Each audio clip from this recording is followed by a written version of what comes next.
Alhamdulillahirabbil alamin. Assalatu wassalamu ala asrofil anbiya wal mursalin wa ala alihi wa ashabihi ajma'in. Alhamdulillah, yang pertama marilah kita panjatkan syukur kita kepada Allah Subhanahu wa taala. Kita patut sekali bersyukur atas rahmat Allah, atas kasih sayang Allah, terutama kondisi kita yang masih beriman dan berislam, dan insya Allah itu sampai akhir hayat kita. Kemudian tak lupa juga atas kesempatan dan kesehatan yang Allah berikan kepada kita, sehingga pada kesempatan duha ini kita bisa menghadiri acara yang sudah sangat kita rindukan ya bapak-bapak, ibu-ibu. Kita lama tidak ada pertemuan yang seperti ini, pertemuan offline ya, yang selama ini yang lagi tren itu online ya. Tapi alhamdulillah atas kehendak Allah, tentunya tidak lain, ini memang benar-benar adalah rahmat Allah, izin Allah, sehingga pada kesempatan ini kita bisa mengadakan acara pertemuan orang tua murid dan guru dan kajian keluarga di tahun Al-Bayan. Salawat dan salam tentunya selalu kita haturkan kepada Nabi kita, Nabi Muhammad Sallallahu Alaihi Wasallam, qudwah hasanah kita, contoh teladan yang tiada celah, yang terbaik, yang kita tidak perlu bimbang atas kebenaran dan kesolihannya ya.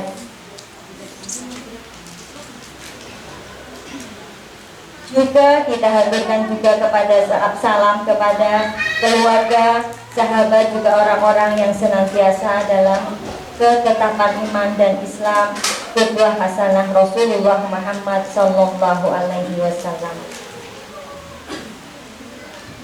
Ibu bapak yang kami hormati, sebelum acara POMG ini kita mulai, saya ingin membacakan sedikit susunan acara yang akan kita lalui pada acara pagi hari ini. Yang pertama adalah pembukaan, yang kedua tilawah, yang ketiga sambutan divisi pendidikan, yang keempat sambutan kepala tahun Al-Bayan, yang kelima kajian keluarga, yang keenam sesi tanya jawab, dan yang terakhir adalah penutup. Baiklah Bapak Ibu sekalian, pada kesempatan hari ini marilah kita buka dulu dengan bacaan basmalah bersama-sama. Bismillahirrahmanirrahim.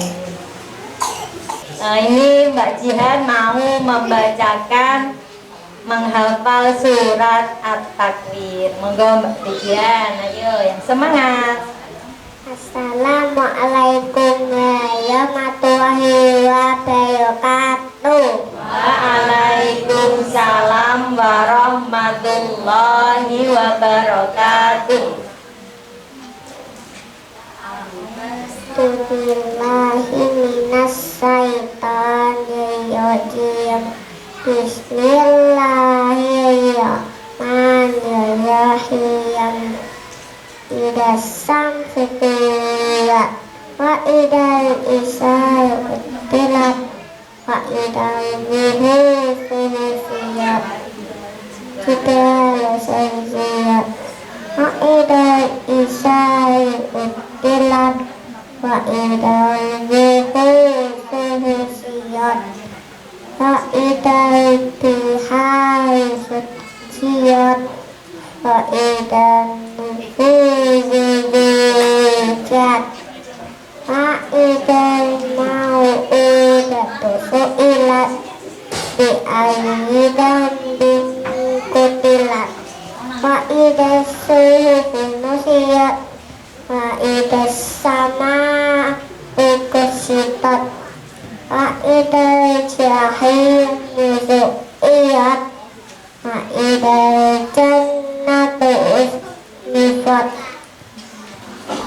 wa idal alimat mausum ma'ah dayat fala uqsim bidil kunnas al-jawalil hunnas walaili ida as'as wasubai ida tanafas nula qaulu yusulim kayin dikuatin imdadir aisimakin yuta'in sama awin masahibukum bimajnun kalaqadaya awil ufikil muhtiyan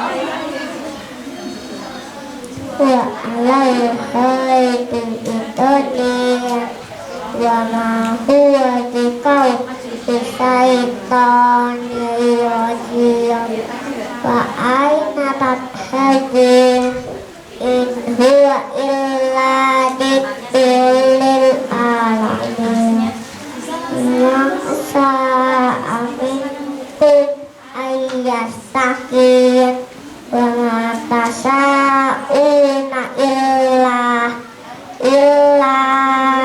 ayyasa Allah Rabbul alamin sadaqallahul adzim. Assalamualaikum warahmatullahi wabarakatuh.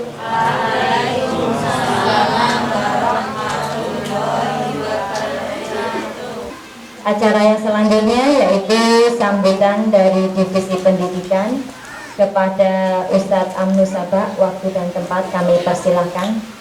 Monggo Ustadz. Bismillahirrahmanirrahim. Assalamualaikum warahmatullahi wabarakatuh.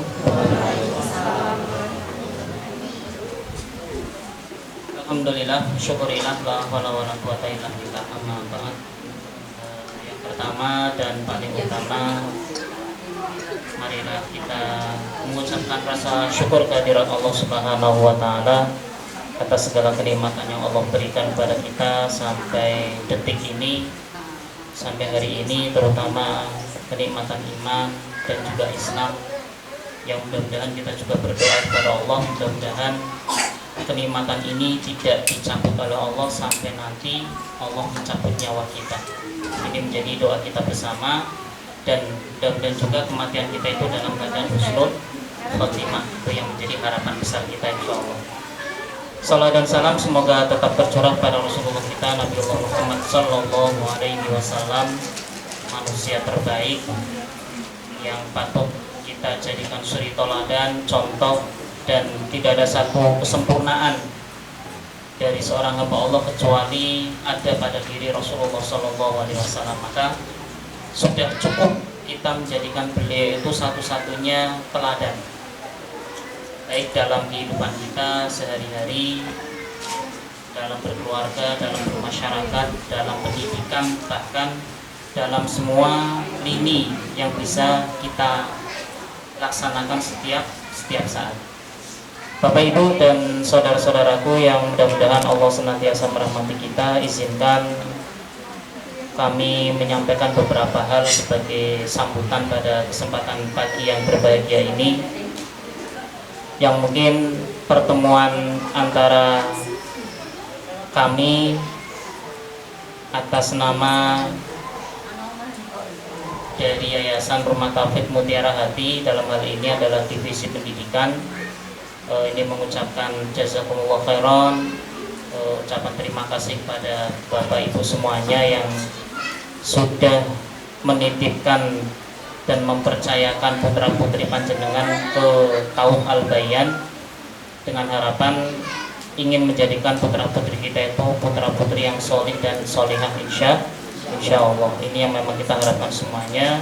Dengan pendidikan yang ada di Taut Al-Bayan ini, harapan kita semuanya memang ingin menjadikan putra putri kita itu menjadi putra putri yang nanti akan memberi kebaikan pada saat kita meninggal dunia, kebaikan pada saat kita itu berada di akhirat nanti. Bahkan cita-cita kita, putra putri kita juga nanti akan memakaikan mahkota di kepala kita kelak di surganya Allah, insya Allah.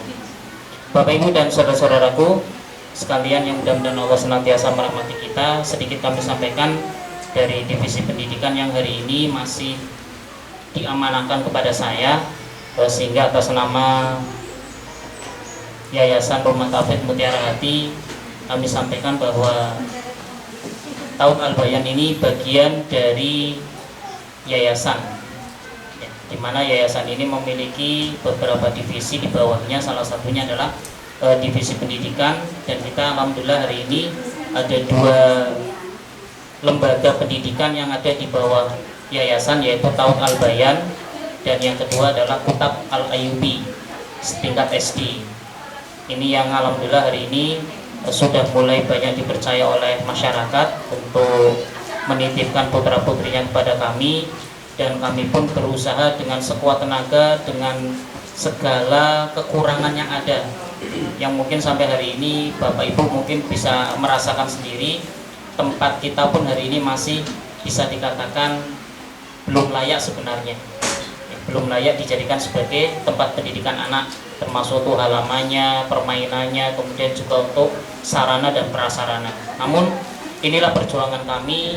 Kalau bahasa kita itu ada cerita yang lebih membahagiakan pada saat kita mencoba untuk kembali ke belakang tentang as-sabiqunal awwalun, orang-orang yang pertama kali berjuang, dan hasilnya pun biasanya itu lebih maksimal karena apa, merasakan perjuangan dari awal, dari mulai pindah tempat satu ke tempat yang lain. Kemarin kita berada di, bukan di sini, di sana ya, kemudian hari ini kita pindah ke sini, nanti setelah ini wallahu a'lam kita akan pindah kemana. Yang pasti anak-anak itu tetap mendapatkan pengajaran yang sesuai dengan kurikulum yang sudah kita siapkan, walaupun mungkin secara sarana dan prasarana kita sekali lagi masih sangat-sangat kekurangan. Makanya ini sekaligus menjadikan doa kita semuanya, bapak-bapak dan ibu-ibu yang soleh dan solehah, untuk senantiasa meminta kepada Allah agar kita diberi percepatan untuk mendapatkan tempat yang layak untuk bisa memberikan yang terbaik pendidikan untuk anak-anak kita, insya Allah. Dan memang kita masih berusaha untuk memberikan yang terbaik, termasuk di dalamnya untuk pendidikan kita, karena hari ini untuk yayasan masih berusaha maksimal mungkin baru menjalankan untuk bisa membangun di tingkat Kutab Al-Ayubi. Ini pun masih dalam proses, walaupun nanti kita akan untuk yang tautnya itu insya Allah dalam satu komplek di tanah wakaf kita di daerah Kaliwungu Selatan ya, di daerah Delta Asri 6. Insya Allah kita nanti di sana di Islamic Center, taut, Kutab, semuanya itu berada di sana. Mudah-mudahan toh walaupun misalkan ternyata sampai lulus anak saya belum sampai ke gedung yang baru, paling tidak akan ada cerita khusus spesial dari panjenengan. Ini perjuangan pertama kali masih pindah-pindah, anak saya sempat belajar di Tahun Al-Bayan, tapi hasilnya insya Allah mudah-mudahan bisa maksimal, karena kita juga tetap mengedepankan kualitas. Walaupun keadaan kita masih sangat terbatas, tapi kita ingin mencoba dengan sekuat tenaga untuk memberikan yang terbaik untuk pendidikan putra putri panjenengan. Ini Bapak Ibu yang mudah-mudahan Allah senantiasa merahmati kita. Kemudian berikutnya sedikit lagi, mungkin ada sebagian dari kita nanti setelah dari tahun itu mau daftar kemana dan seterusnya dan seterusnya. Kami dari yayasan memberikan kesempatan kepada panjenengan seandainya memang ingin mau melanjutkan, insya Allah di Kutab kita akan siap menerima putra putri panjenengan ya, Kutab Al-Ayubi yang insya Allah ini menjadi jenjang berikutnya setelah taut, di mana di Kutab ini juga ada target untuk hafalan Qur'annya, kemudian adabnya, kemudian Qur'annya, kemudian imannya, insya Allah dipelajari di sana.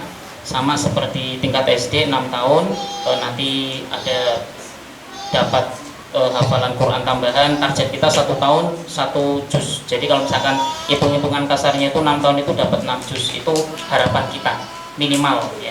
Harapan kita sehingga nanti lulus dari Kutab itu sudah dapat 7, karena 1 juz dari tahun, kemudian nanti 6 dari Kutab. Ini rencana kita, sehingga nanti seandainya dari Bapak Ibu berkenan nanti mesti ingin melanjutkan dengan metode yang hampir mirip, kemudian murotalnya lagunya juga masih sama, nanti insya Allah di tahun kita akan memberikan yang terbaik juga untuk putra putri panjenengan. Tapi misalkan mau keluar ke SD yang lain sebagainya, insya Allah tafadhol. Jadi kita tidak harus kutab, tapi harapan kita biar berlanjut materinya, kemudian hafalannya, insya Allah kita siap membimbing sampai di 6 tahun setelah dari tahun, insya Allah. Ini mungkin yang bisa kami sampaikan. Sekali lagi kami dari Divisi Pendidikan mengucapkan jazakumullah atas kepercayaan panjenengan menitipkan putra putri Bapak Ibu sekalian di Taut. Mudah-mudahan Allah memberkahi niatan kita untuk menjadikan putra putri kita itu adalah putra putri yang terbaik, putra putri yang soleh dan solehah insya Allah. Saya kira itu cukup. Sekian dari saya selaku Divisi Pendidikan, kurang lebihnya mohon maaf. Billahi taufik wal hidayah. Assalamualaikum warahmatullahi wabarakatuh.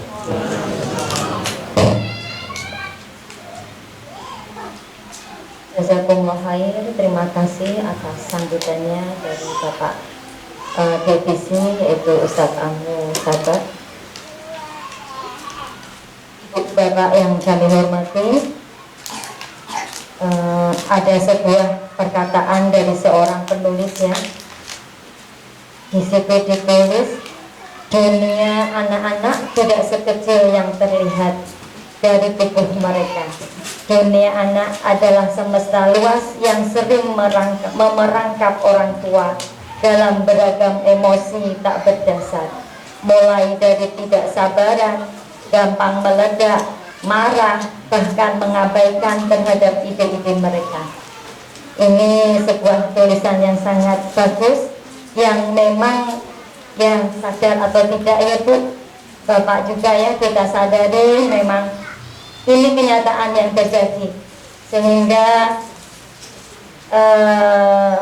acara yang kami canangkan yaitu POMG ini adalah bentuk niatan kita supaya kita bisa maksimal dalam pendidikan anak baik di rumah ataupun di sekolah. Untuk itu pada acara yang selanjutnya kita lanjutkan yaitu sambutan dari Kepala Taut Al-Bayan yaitu Umar Fitroh. Monggo waktu dan tempat kami persilahkan.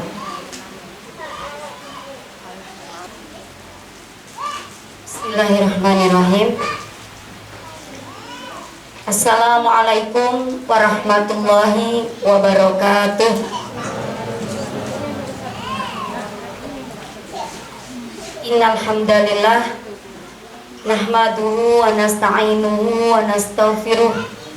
Na'udzu billahi min shururi anfusina wa min sayyiati a'malina. May yahdihillahu fala mudhillalah wa may yudlilhu fala hadiyalah. Rabbi shrah li sadri wa yassir li amri wahlul 'uqdatam min lisani yafqahu qawli waj'al li waziran min ahli. Amma ba'd. Kepada Ustadz Saiful selaku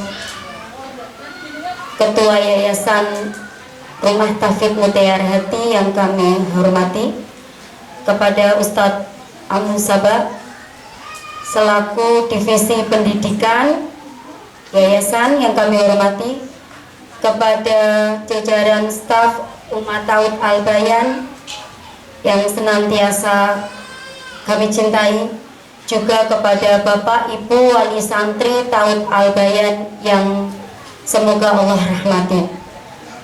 Alhamdulillah, segala puji bagi Allah yang telah merahmati kita dengan memberikan kesempatan kepada kita untuk bertatap muka dalam kondisi yang alhamdulillah ala kulli halin kita masih tetap harus bersyukur, karena dalam kondisi pandemi seperti ini pelajaran atau KPM tetap bisa kita laksanakan.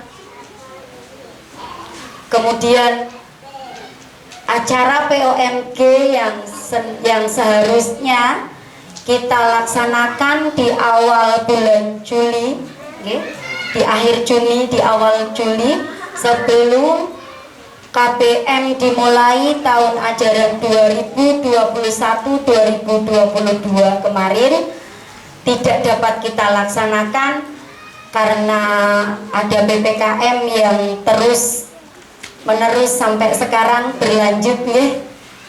Dan alhamdulillah semoga suasana atau pandemi maupun ujian dan cobaan dari Allah segera berlalu dari kita, dari bumi ini, dan atas kesabaran kita semua Allah memberikan pahala. Kemudian salawat dan salam tak lupa kita haturkan kepada Nabi junjungan Nabi Muhammad Sallallahu Alaihi Wasallam yang senantiasa kita ikuti, kita nantikan syafaatnya, dan semoga kita layak menjadi umatnya. Bapak Ibu yang dirahmati Allah, menukil dalam salah satu hadis, man arada dunya fa'alaihi bil ilmi wa man aradal akhirah fa'alaihi bil ilmi wa man aradahuma fa'alaihi bil ilmi. Jika kita menginginkan dunia, maka dengannya kita memerlukan ilmu.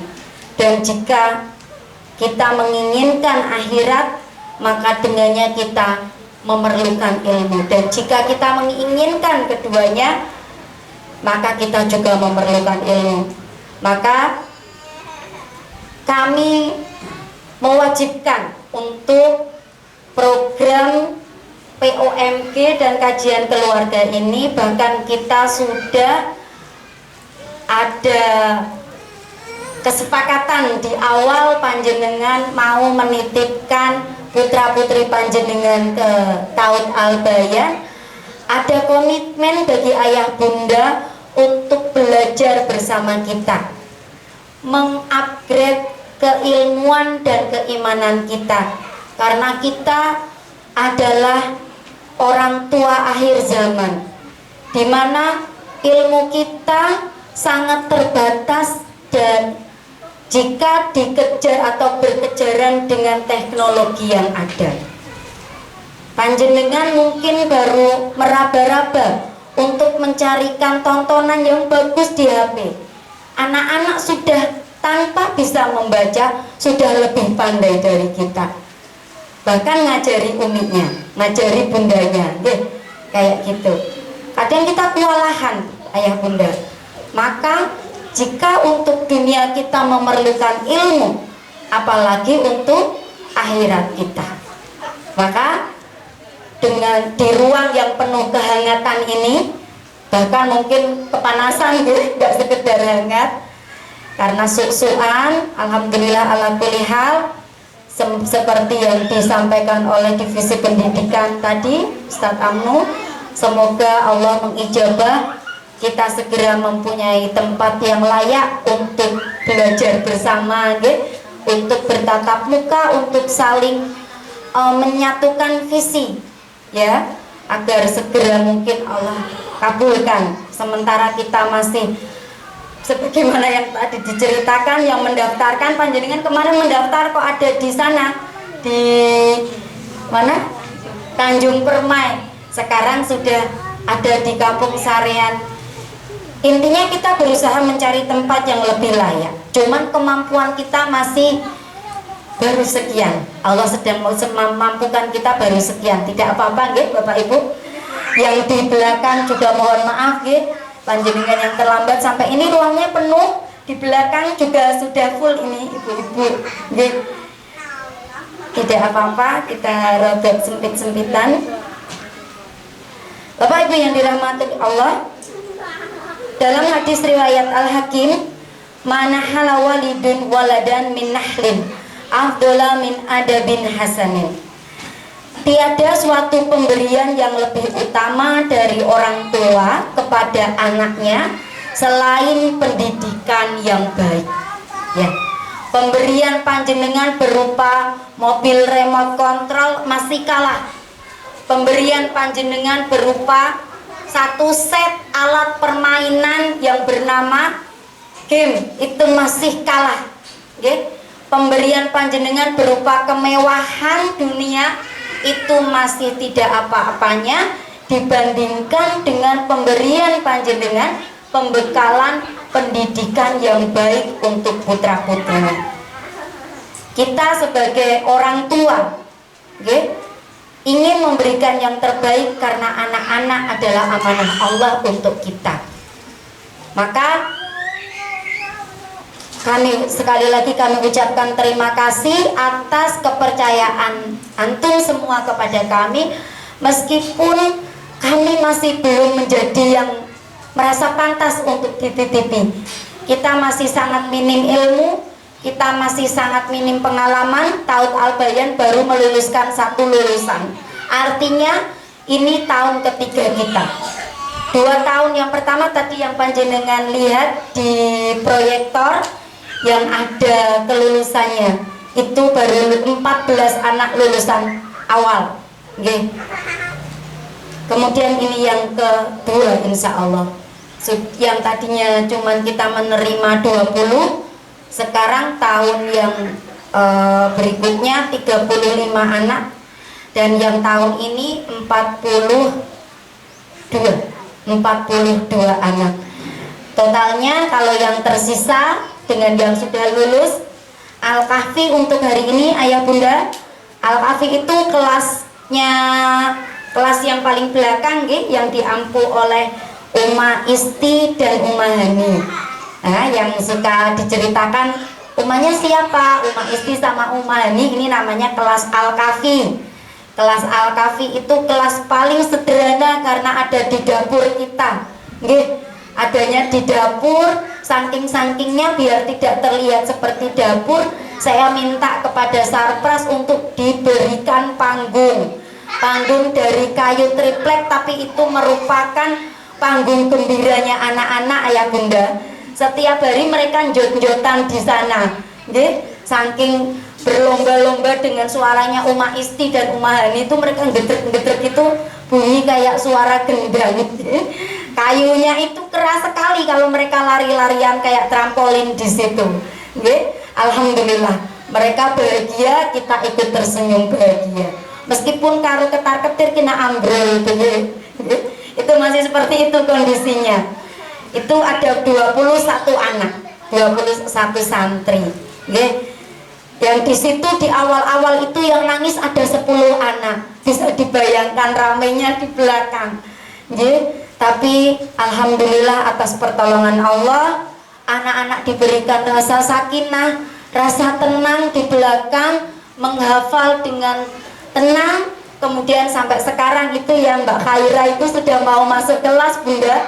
Tadinya itu main sendiri dengan asik di depan. Uma disuruh mau beli apa Uma, oh Uma pesan ini. Jadi saya tuh main jual beli sama anak-anak ya, Masya Allah. Kemudian yang kelas Lukman itu ada 21 anak kelas Lukman di sini, diampu oleh Uma Isna dan Uma Tiza.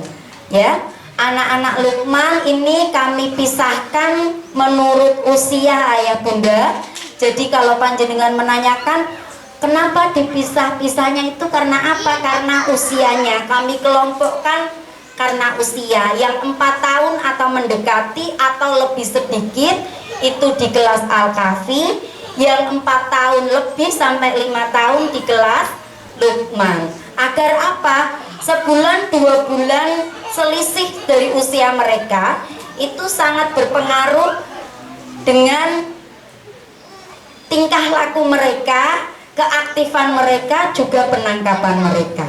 Ini dari pengalaman-pengalaman yang tahun-tahun lalu seperti itu. Dan Masya Allah, ternyata prediksi kami benar. Yang di kelas ini super segalanya, super aktifnya, super suaranya, super pinternya.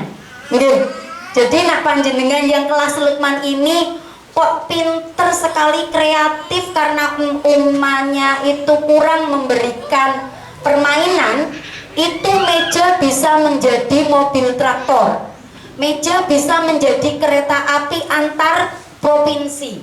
Ya, nah masinisnya Mas Al, yang tukang narik karcis itu Mas Idan. ya. Yang naik itu Mas Arfan, Mas Fahri, Dek Wawa, ya, semuanya suruh naik, ayo naik, ya Mas Arfan ya. Mas Arfan di sana. Ini Mas Firman yang pendiam, akhirnya tukang nyurung, kereta disurung itu cuman ada di Taut Al-Bayan. Mereka sangat kreatif, ya.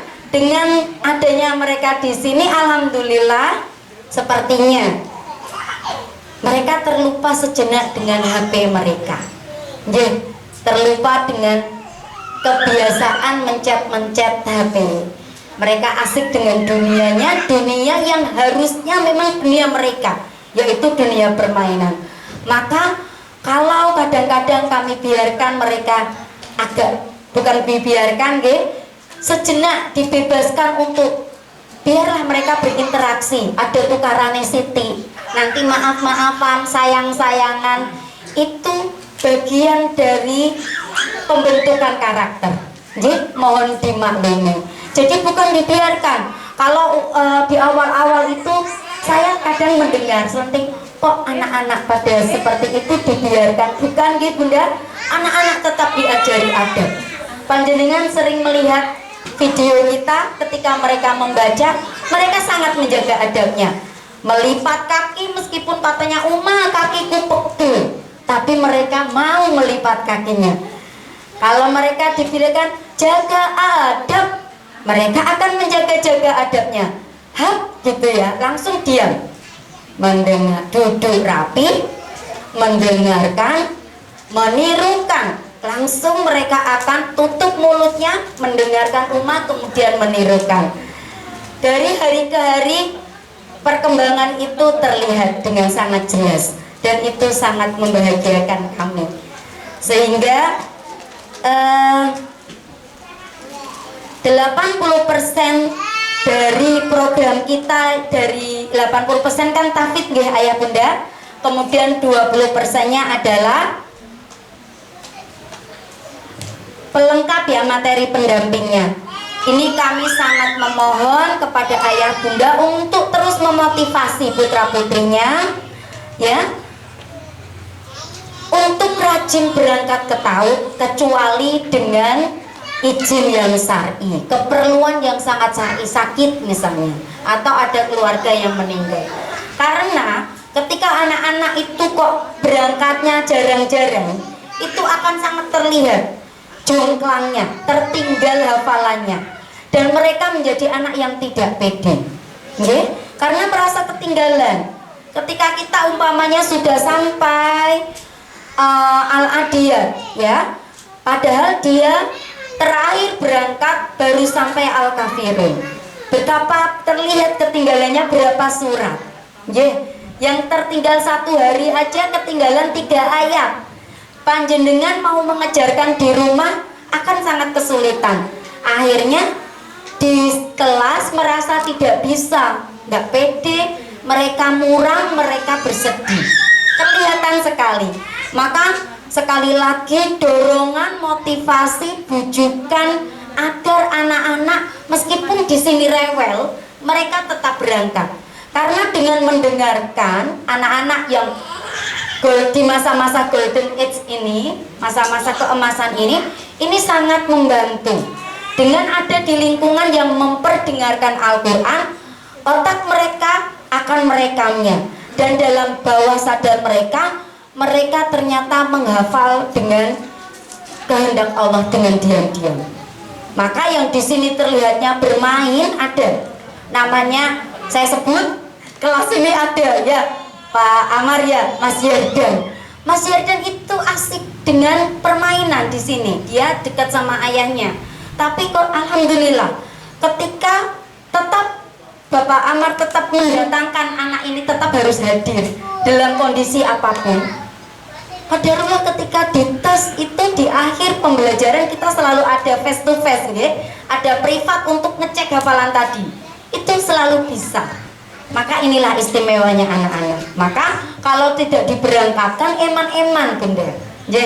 Maka kami mohon sekali lagi dukungannya untuk memotivasi anak agar tetap berangkat. Mas Fatih meskipun mantu jam piro, Itu setiap kali masak bilang seperti itu, tapi tetap berangkat. Dan hafalannya Masya Allah, ya Ummah Isti, hafalannya termasuk yang the best di kelasnya. Mas David juga tidak mau menirukan, termasuk yang tidak mau menirukan. Tetapi Masya Allah, paling bisa dan keras ketika disuruh menghafal di hadapan umat. Itu dari kelas besar sampai kelas kecil seperti itu. Kemudian diharapkan kepada wali santri untuk secara rutin melihat buku penghubung yang kami bagikan setiap hari, dengan cara murojaahnya, pencapaiannya sampai di mana, ditugasi apa sama umat, halaman berapa pencapaian membacanya, kiroatinya. Panjenengan bisa mengikuti perkembangan putra putri panjenengan, ya. Anak-anak ternyata luar biasa, dan di situ akan bahkan mereka yang ngajari ibu-ibunya. Kalau baca itu pendek-pendek Bun, satu ketuk, a, ba, ta. Kadang-kadang anak-anak kan diajari sama bunda a, ba, ta, itu malah salah. Anak-anak malah ngajari genti a, ba, ta, abata, kayak gitu ya. Itu tanda baca atau cara baca yang benar yang diajarkan di sekolah. Yang kelas Al-Furqan ini anak-anak istimewa. Anak-anaknya bukan lamban, bukan, tapi biasa dari usia tadi. Usianya biasanya lebih kecil, ya. Tapi anaknya biasanya lebih care, ya. Lebih care. Uma tangannya kenapa? Ini paling pahaman anak Al-Furqan. Uma Fit tangannya bengkok kenapa? Itu paham, tahu. Ini adiknya nangis, paham. Jadi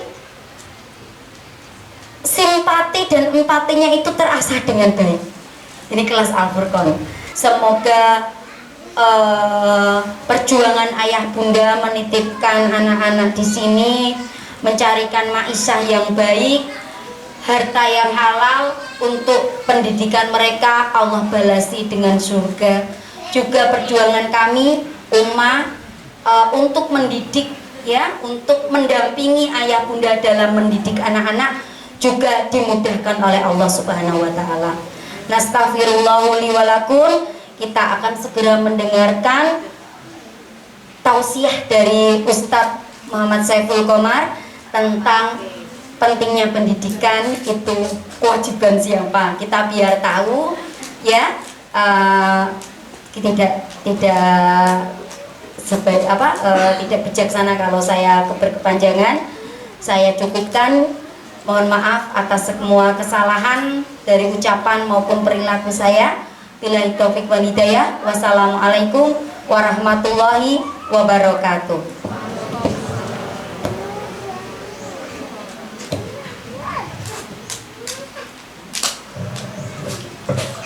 Jazakumullah khairan atas pemaparan yang sangat-sangat jelas nih Bapak-bapak, Ibu-ibu. Tadi sudah disampaikan oleh Muma Fitro selaku Kepala Sekolah Taut Al-Bayan dengan pemaparan yang begitu jelas. Tentunya harapan kita saling menguatkan, kita saling bersemangat untuk memberikan yang terbaik untuk anak-anak didik kita. Selanjutnya masih dalam rangka untuk menambah semangat supaya kita lebih tepat, lebih benar dalam menangani anak-anak kita baik di sekolah ataupun di rumah. Untuk kesempatan ini, acara yang selanjutnya kita akan mendengarkan kajian keluarga yang pada kesempatan BH ini akan disampaikan oleh Ustadz Saiful Qomar. Monggo Ustadz, kami persilahkan waktu dan tempatnya.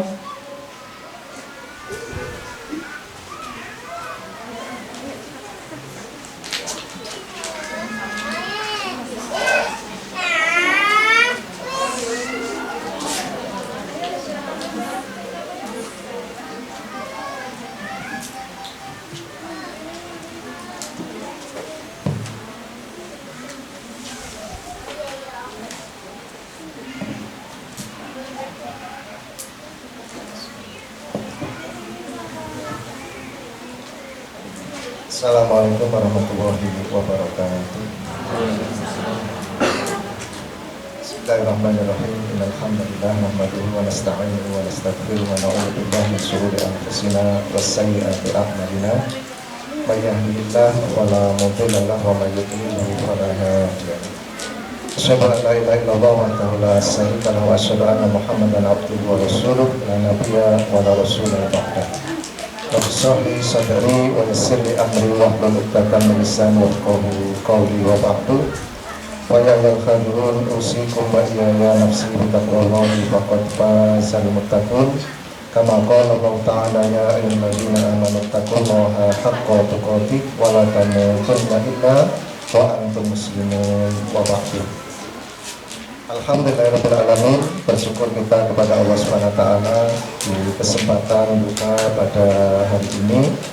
Kita masih diberikan kenikmatan sempurna, nikmat iman, nikmat Islam, diberikan kesehatan, kesempatan dan juga kemampuan untuk bisa mudah kembali bertatap muka, ya, bermuajaah untuk bisa berkoordinasi dan saling sinergi di dalam mendidik anak-anak kita semua lima ridhatillah insya Allah.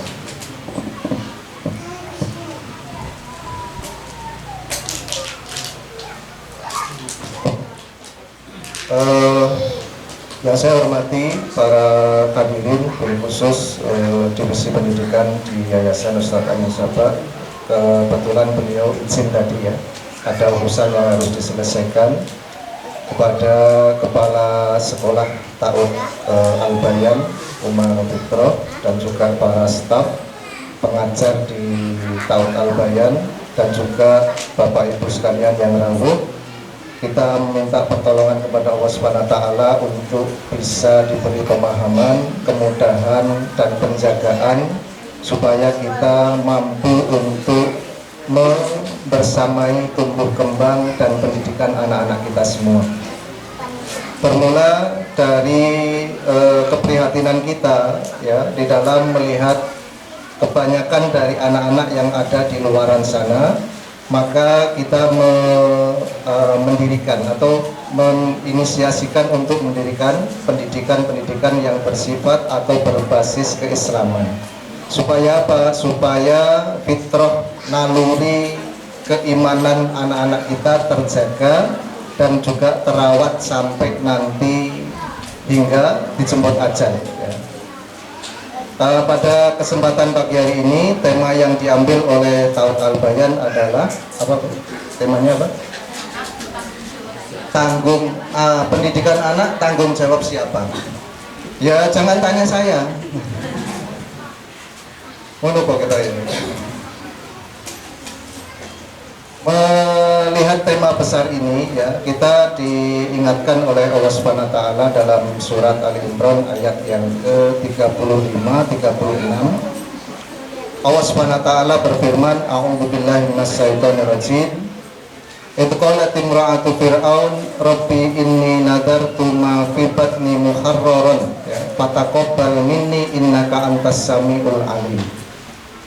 Ketika Hanah bin Fahad, istri Imron, ya, mengandung putranya, mengandung, ya, janinnya, ya, karena mereka belum tahu itu putra atau putri, maka beliau berdoa kepada Allah Subhanahu wa taala, wahai Rabb, ini nadatu laka, saya akan menadarkan, ya, berjanji untuk menyerahkan apa yang dalam kandungan saya ini untukmu, muharraron, ya, sebagai pengabdi, penghamba kepada engkau. Fataqabbal minni, maka terimalah apa yang menjadi hajat kami.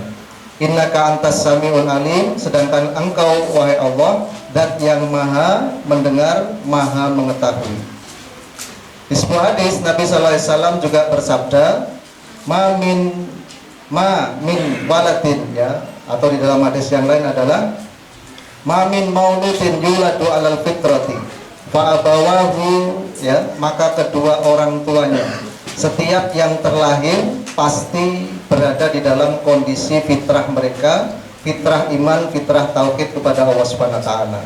Fa abawahu, maka kedua orang tuanya lah yumajjisananihi au yunassironihi au yuhawidanihi, yang menjadikan Majusi, yang menjadikan Nasrani, atau yang menjadikan Yahudi.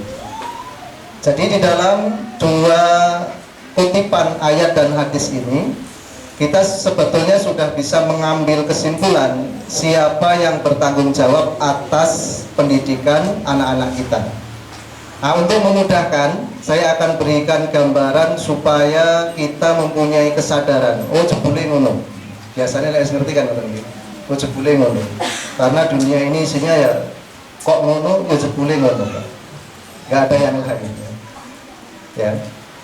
Maka saya akan memberikan gambaran kira-kira bangunan paling tinggi atau bangunan-bangunan tinggi di dalam alam semesta ini, seluruh dunia, yang menjadi julukannya pencakar langit, itu apa saja? Apa? Twin Tower WTC ya. Ada juga Twin Tower Petronas Malaysia, itu juga pencakar langit. Ada apa lagi? Burj Khalifa Dubai. Terus apa lagi? Ya kalau kita sebutin banyak ya. Bangunan-bangunan yang tingginya 300 meter itu banyak sekali, bahkan ratusan. Tetapi yang mencapai 500 meter tingginya itu hanya beberapa, ada 15 sampai 20 di seluruh dunia. Yang tingginya sampai 600 meter plus ya, itu cuman ada 4.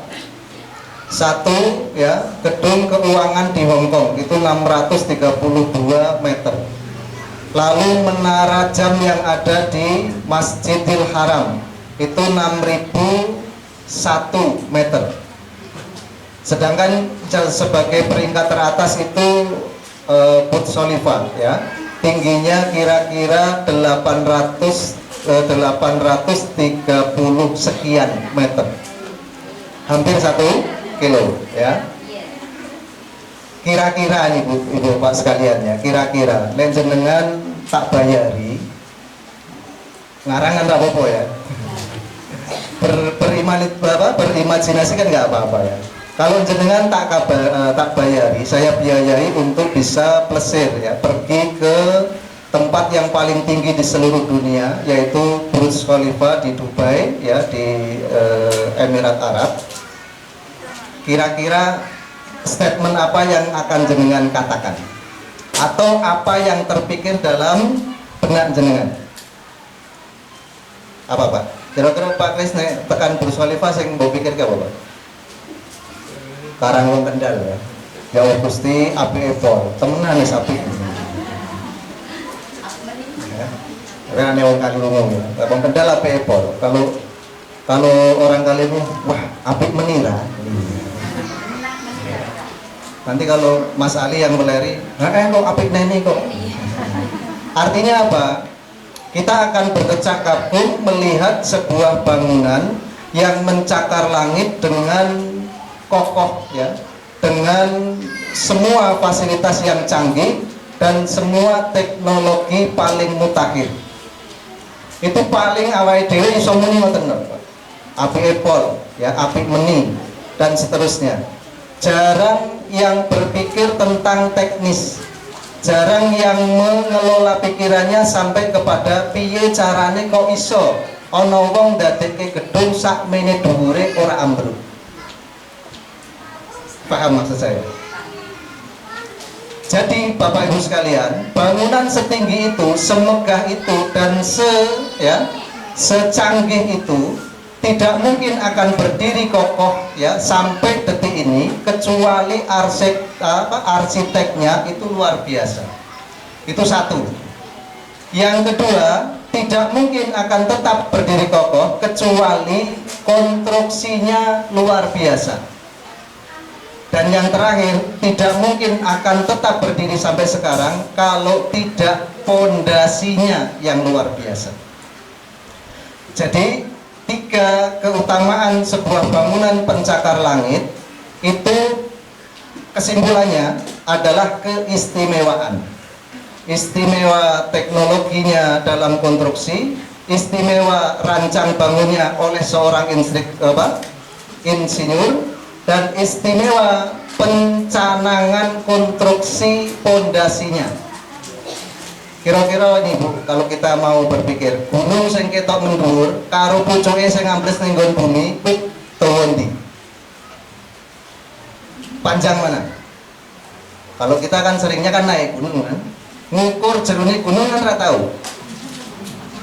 Padahal ketika kita mendirikan perkemahan, pasak yang kita tanam untuk menahan ya tenda supaya tidak terbang kena air, terkena angin atau ambruk ya, itu yang ke dalam tanah dengan yang tampak itu lebih panjang mana? Lebih panjang yang masuk ke dalam tanah. Nah, nek awake dhewe tulan-tulan ning Burj Khalifa, iki paling iso nggumun ya Gusti apike rek karuan. Apik meni, apike pol. Ya, haara ini pasti. Tetapi jarang yang memikirkan bagaimana seonggok bangunan yang super tinggi pencakar langit ini bisa megah berdiri. Ternyata di sana ada 3 kondisi tadi ya, insinyurnya yang ahli, lalu teknologinya yang super, dan juga pondasinya yang luar biasa. Sebagai gambaran Bu ya, Ibu Bapak sekalian, kami kemarin membangun sebuah masjid yang di atasnya ketika kami hitung itu ya, ini bangunan kom ini kira-kira entah piro. Ada orang yang mengatakan ya paling 100-150. Lalu konstruksi bawahnya mereka nggak bisa ngitung. Karena apa? Karena tidak tampak. Karena apa? Tidak tampak. Ternyata yang sudah kami gelontorkan hanya untuk pondasinya itu hampir 500 juta. Ya. Hampir 500 ya. Jadi 700 global itu yang masjid kita punya sekarang itu, yang ditanam itu separuhnya lebih. Artinya apa? Kalau kita mempunyai gambaran tentang masa depan anak kita yang nantinya kita bayangkan, sampai anakku pengennya ya Gusti dadi dokter, pengennya ya Gusti dadi insinyur, pengennya ya Gusti dadi orang-orang yang mempunyai kemampuan di atas rata-rata. Ternyata keinginan saja itu tidak cukup, kecuali harus kita upayakan mulai dari mendesain dulu. Ya, kira-kira ono Pak insinyur yang wes gampang karo mlaku ngono Pak. Nggak ada, nggak pernah akan dipakai insinyur yang seperti itu. Ya, kalau ada kita konsultasi kepada seorang insinyur dan mentargetkan, maka yang akan dilakukan oleh orang tadi adalah menganalisa, mendata, dan menghitung. Ketika itu sudah terjadi, akan disodorkan kepada kita. Dengan nek pengine kaya ngono, langkah pertama yang harus dilakukan adalah ini, dan ini.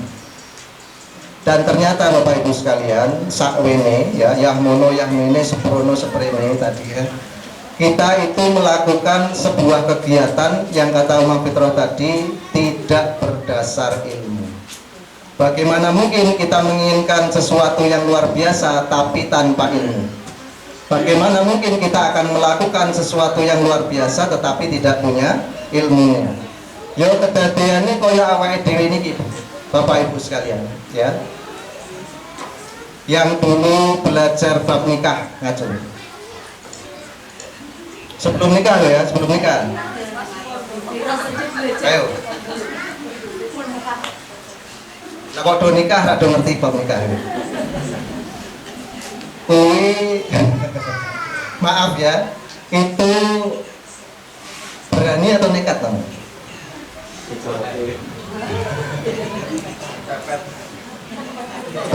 Kebutuhan. Padahal ya, ketika kita akan melakukan sesuatu, belajar tentang sesuatu tadi hukumnya wajib. Jenengan mau sholat, belajar bab sholat wajib.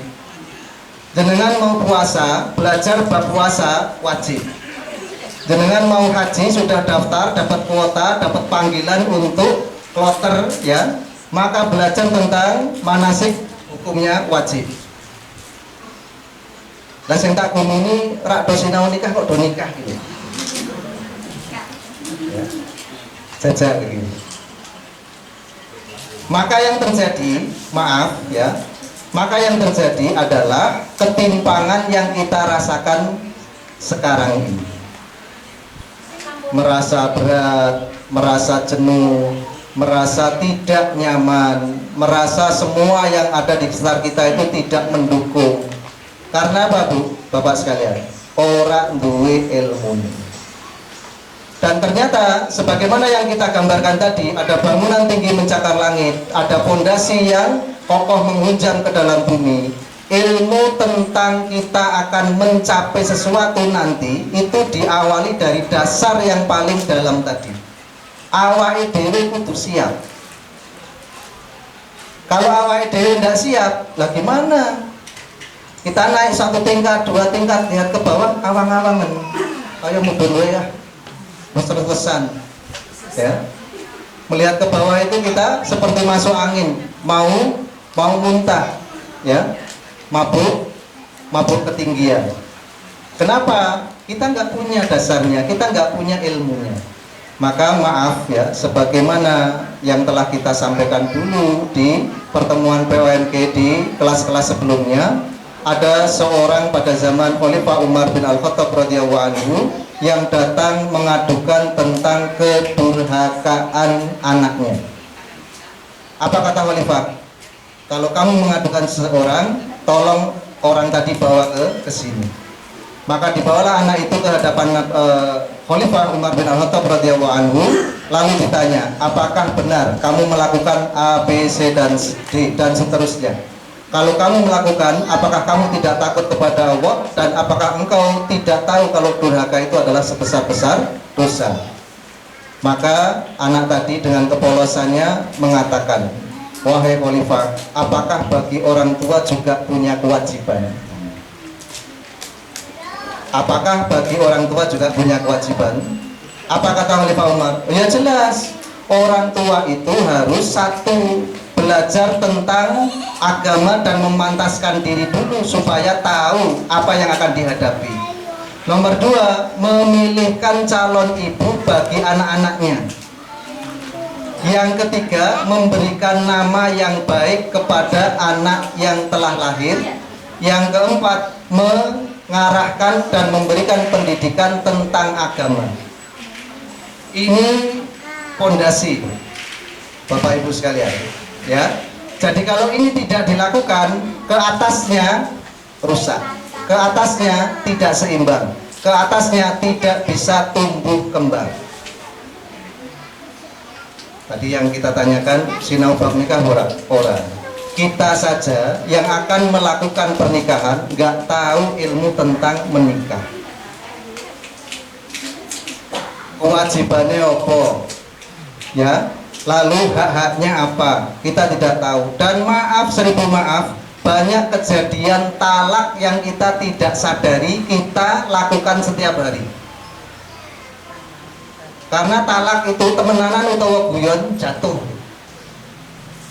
Wes balik wae, sampai tak talak, rapenak pisan, umpamane gitu ya. Guyonan jatuh talak.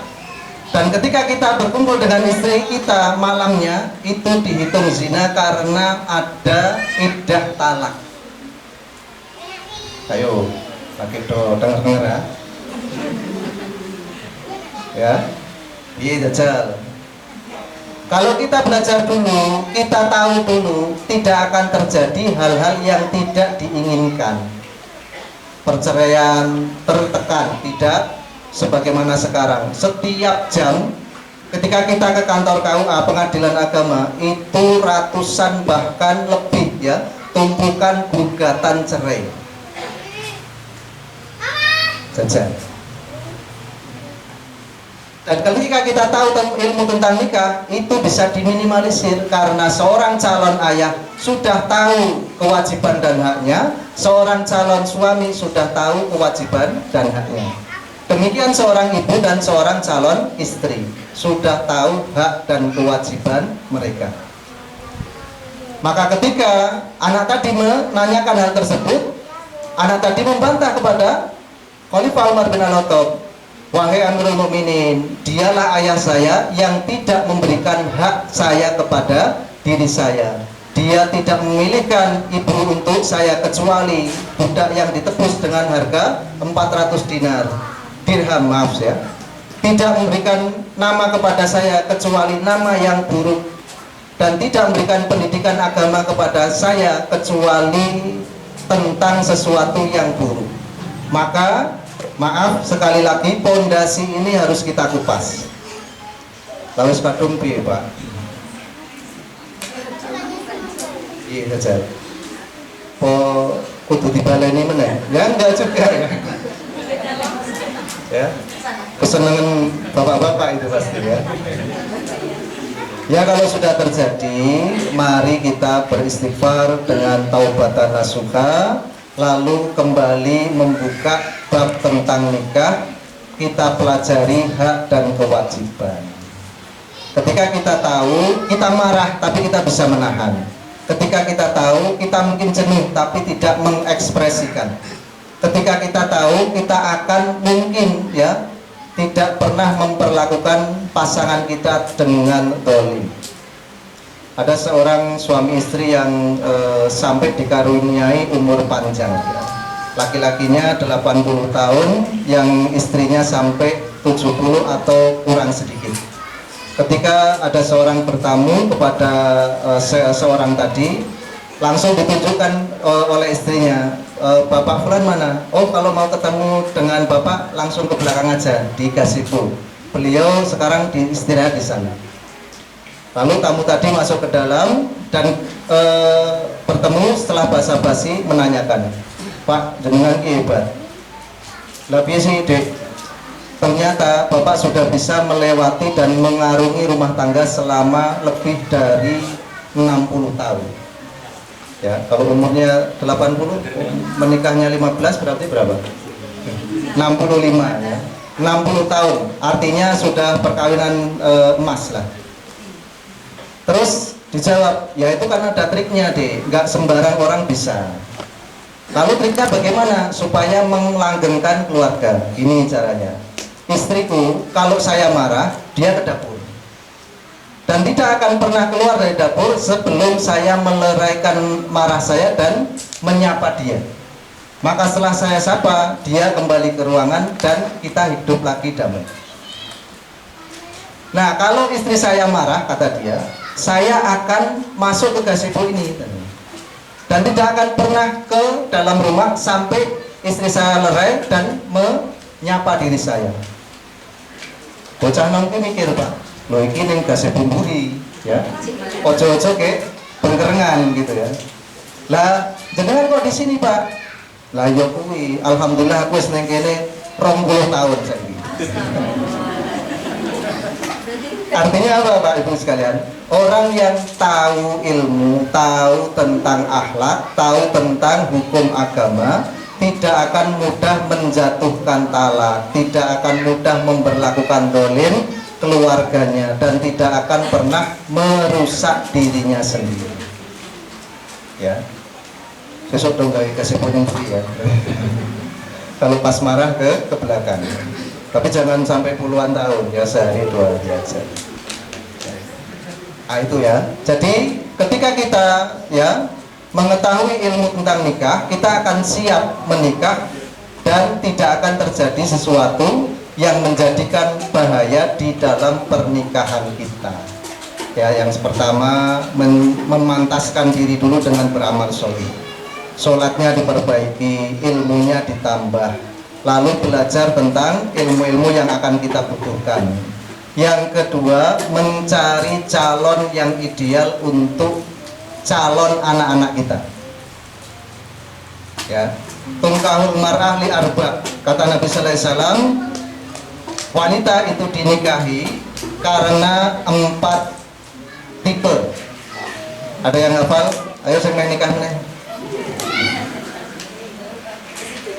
Yang pertama, lijamaliha, karena kecantikannya.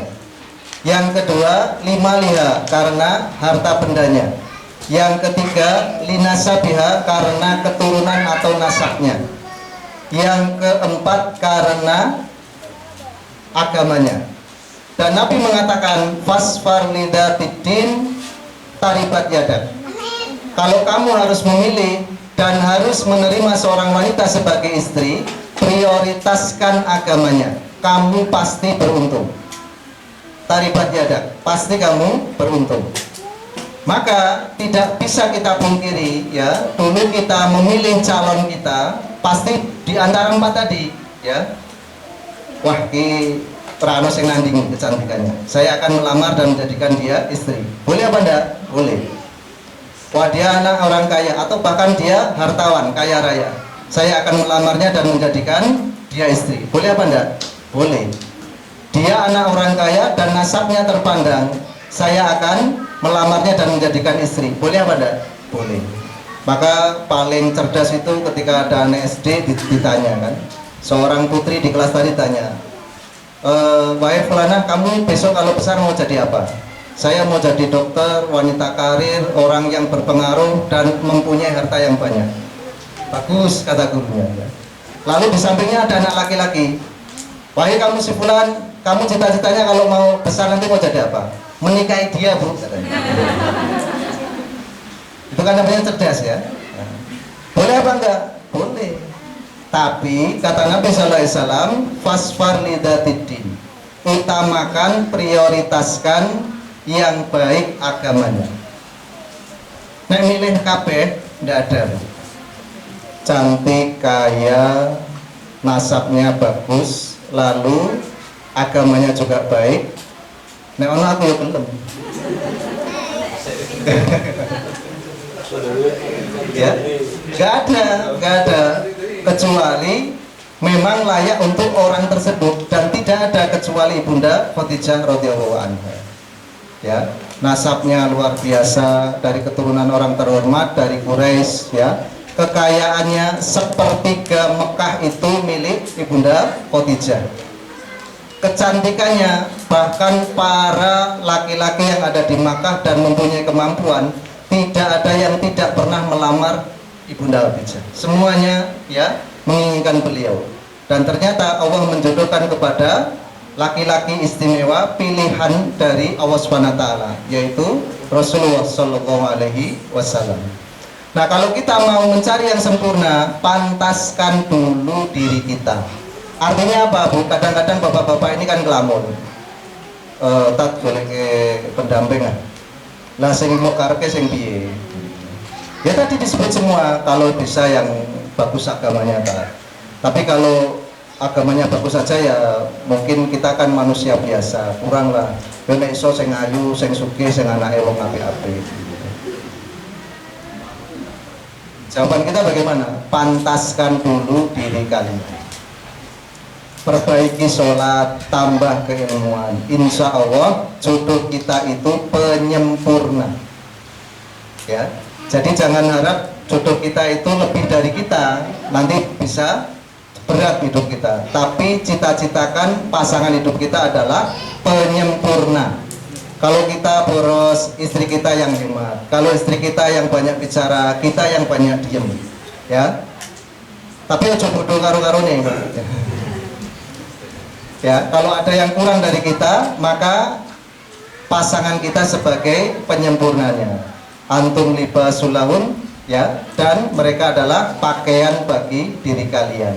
Maka kalau kita mau menjadikan generasi kita nanti adalah generasi istimewa, pastikan, pantaskan diri kita, carikan ibu untuk calon anak-anak kita yang baik. Pasti pertanyaannya kan sama, Pak. Lah nek wis kadung piye? Gitu kan? Karena kita sudah terlanjur ini. Maka berikan mereka pendidikan, arahkan untuk berkomunitas dengan orang-orang yang solihah. Karena komunitas itu sangat berpengaruh. Dilihat saja nanti ya, di grup WA-nya, di teman-teman, media sosialnya. Kalau memang ada yang tidak pantas, dikomunikasikan untuk dihilangkan. Kenapa? Komunitas itu sangat berpengaruh, ya. Ya, seseorang itu dilihat dari agama temennya. Kalau dengan saya berteman dengan seorang yang tidak baik, pasti akan diasumsikan oleh orang lain sebagai orang yang tidak baik. Tetapi walaupun kita belum sempurna, tapi berkomunitas dengan orang-orang yang baik, pasti diasumsikan dengan kebaikan. Awake dhewe mendino kumpul runtang-runtung kongko-kongko karo wong sing rak digawean, terus melakukan keburukan-keburukan. Ya. Sewijining dino ana pitike tanggane ilang, mesti awake dhewe katut-katut, Pak. Kayak mesti kelompok si fulan. Ya, orangnya itu aja, padahal kita tidak terlibat. Atau mungkin bukan kelompok kita. Begitu kita berkomunitas dengan orang-orang yang soleh, melihat wajah orang soleh, satu, ibadah. Nomor dua, mendapatkan aura kebaikan dari mereka. Nomor tiga, menjadikan penyemangat untuk kita beribadah. Lah ya ora podo repote, podo duwe anake, podo tuane. Kono kok iso salat tahajud, saya kok enggak. Itu kan ya penyemangat. Ya. Jangan berteman dengan orang-orang yang maaf kurang kesolehannya, ya. Lah ya podo rak kerjane kono nyandang aku kok ora. Pasti begitu. Ya kan? Yang dikejar bukan pencapaian akhirat, tetapi nilai-nilai materi yang tampak dari mereka. Dan itu capek ibu-ibu sekalian, bapak-bapak sekalian. Ya. Kayak Mas manasi mobil, awal dulu kok manasi jangan terus. Iya jajal, Pak. Kalau kita sebagai suaminya dikeluhkan hal-hal seperti itu, ya kita pasti nggak bisa berbicara karena memang kemampuan kita tidak sama dengan mereka. Nah, setelah itu, setelah mencarikan calon ibu yang baik, maka kita menikah dengan syar'i. Kalau sudah menikahnya dengan syar'i, calonnya sudah baik, keilmuannya sudah mapan, nanti mengandung anak yang pertama, pasti bersyukur.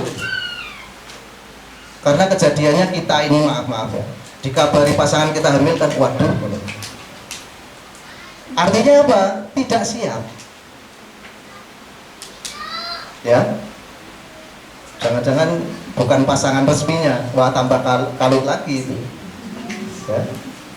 Karena banyak beredar SMS itu ya, mau nyasar, mau sengaja, mau sengaja, itu sampai ke saya juga seperti itu, Bu. Mas, saya hamil. Loh, memang lu apa gue, kata saya. Ya seperti itu ya. Maka maaf, ini kalau tidak kita sikapi dengan ya bijak, kita cermati, itu akan menjadi masalah-masalah berikutnya ya. Maka sampai setelah kita menikah dengan nikah yang syar'i, mempunyai ilmu dan kesiapan, juga memilih pasangan yang baik, ketika kita mempunyai anak, kita pasti bersyukur kepada Allah SWT telah memberikan karunia berupa amanat anak kepada kita. Dan orang yang sudah mengilmui dan bersyukur atas anugerah tadi tidak akan pernah menyia-nyiakan amanat tersebut. Maaf ibu bapak sekalian ya, banyak kita dapati fenomena di luar ya, anak kecil yang dipekerjakan mengamen di pinggir jalan, diajak ya ke tempat-tempat yang belum pantas ya, tidak dimasukkan ke sekolahan-sekolahan yang mengajarkan keagamaan kepada mereka. Itu karena apa? Karena keterbatasan orang tuanya. Ya, karena apa? Keterbatasan orang tuanya. Kita tidak menyalahkan 100%. Banyak permasalahan yang kita tidak punya solusi, banyak masalah yang kita tidak punya jalan keluar. Maka ketika kita melihat mereka, bungane gor siji, muga-muga aku, keluargaku, anak keturunanku ora koyokan. Jangan seperti mereka yang terlantar secara kehidupannya, terlantar secara keluarganya, terlantar secara penghasilannya. Jangan sampai. Maka doakan yang terbaik untuk diri kita dan keluarga kita. Beri nama anak kita dengan nama yang baik, supaya ketika dipanggil itu adalah doa untuk anak-anak kita. Ya. Ya kalau nggak pakai bahasa Arab, pakai bahasa Jawa boleh, pakai bahasa Indonesia juga nggak apa-apa. Yang berbau ke barat-baratan nggak masalah. Yang penting artinya saya apik. Dan tidak boleh dipenggal, ya. Karena kalau dipenggal itu biasanya merusak arti. Ya, namanya Abdul panggilannya. Dan itu kebiasaan kita aja, maka harus dirubah supaya apa? Cara kita mendoakan dengan menyebut nama tadi itu akan sempurna. Dan Nabi SAW ketika memberikan job kepada seseorang di antara para sahabatnya, ditanya namanya. Kenapa kita merestui Umar Fitroh sebagai kepala Taut Al-Bayan? Namanya aja Fitroh, mengajarkan kefitrahan. Yang diajar anak-anak yang masih fitrah. Itu Pak. Di kitab ada Ustaz Adif. Adif itu apa? Orang yang adabnya tinggi, sastrawan, budayawan. Kita restui jadi kepala kitab. Kenapa? Namanya saja sudah ajib. Ya. Ajib itu apa, Pak? Wow gitu ya. Istimewa. Sudah menjadikan doa tersendiri. Maka ketika kita memilih ya sebuah nama untuk sebuah pekerjaan itu tidak salah. Karena itu adalah doa bagi mereka. Nah, maka maaf ya, ketika kita memberikan nama kepada anak-anak kita, jangan sebagaimana kasus yang ada dalam pemerintahan Umar bin Khattab tadi. Orang tadi tidak siap dengan ilmu, tidak memilihkan calon ibu yang baik.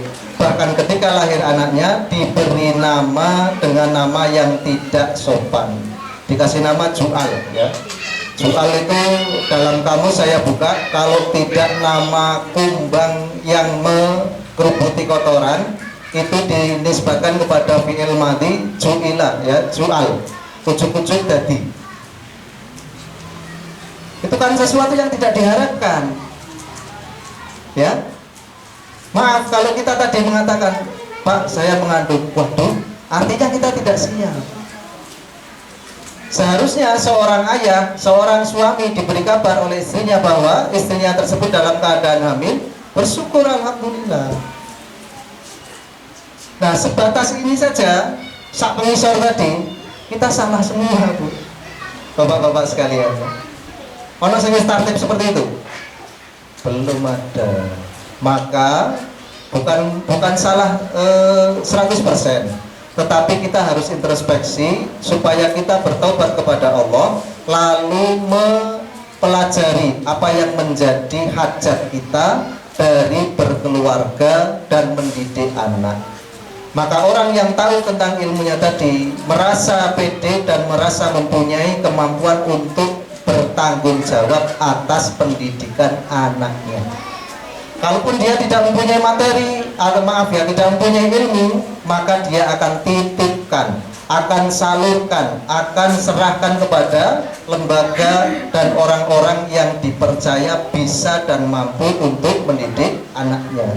Sebagaimana Hannah bin Fahad tadi ya, ketika baru mengandung sudah mengikrarkan supaya anaknya tadi bisa menjadi orang yang baik, yang berguna, mengabdi untuk Allah Subhanahu wa taala. Ketika sudah ya keluar, maka keterbatasan ilmunya tidak menjadikan dia berputus asa. Dia serahkan kepada Nabiullah Zakaria alaihissalam. Jadi nek masrahke anak ojo asal. Kenapa? Kalau kita asal hanya diajarkan yang berbau dunia, maaf, nanti kita akan menyesal. Ada seorang bapak ya, anaknya tidak ada yang tidak sukses dalam pandangan materi. Bekerja di pekerjaan yang terhormat dengan gaji yang tinggi dan juga jabatan-jabatan yang terhormat juga, tapi jauh dari orang tuanya. Jauh itu bukan jarak ya, tetapi tidak ada komunikasi. Lalu ketika ditanya, Pak, jenengan hebat ya, anaknya sukses semua, ya nggak ada yang tidak sukses. Apa kata bapak tadi? Ya tapi ono sing kurang di, kabeh ono sing sampurna ora ono. Lah kurangnya apa Pak? Anak saya tidak ada yang memperhatikan saya. dan dia sadar dan itu kesalahan saya. Dan itu kesalahan saya. Sejak kecil saya katakan kepada mereka, belajar yang giat supaya kamu nanti bisa masuk ke sekolah favorit. Cari sekolah favorit supaya bisa lulus dan mendapatkan predikat terbaik. Cari predikat terbaik supaya kamu bisa bekerja di tempat yang layak. Cari pekerjaan yang layak supaya kamu bisa mendapatkan gaji yang besar. Dan itu semua tercapai dan saya ditinggalkan. Ada yang merasa seperti itu, Pak? Sempun anaknya gede-gede ya, biyen dilahirke, diopeni, terus disuapi, dipelihara sampai batas SD saja ya, kelas 5, 6 mereka sudah tidak menghiraukan orang tuanya. 6 masuk ke jenjang SLTA, SLTP, SLTA, pasti mereka sudah tidak peduli lagi dengan orang tuanya. Kenapa? Dasarnya tadi ya, tidak diarahkan untuk mendapatkan pengetahuan tentang agama, dan itu ilmu wajib. Jadi wong pinter matematika ora apa-apa, ning kuwi kifayah saja. Sak donya kok ana sing telu iso pinter, itu sudah cukup. Ya. Ada orang yang ahli dalam teknologi, sah-sah saja nggak apa-apa, tapi itu kifayah. Satu kampung ya, cuman ada satu yang pandai teknologi, nggak masalah, cukup.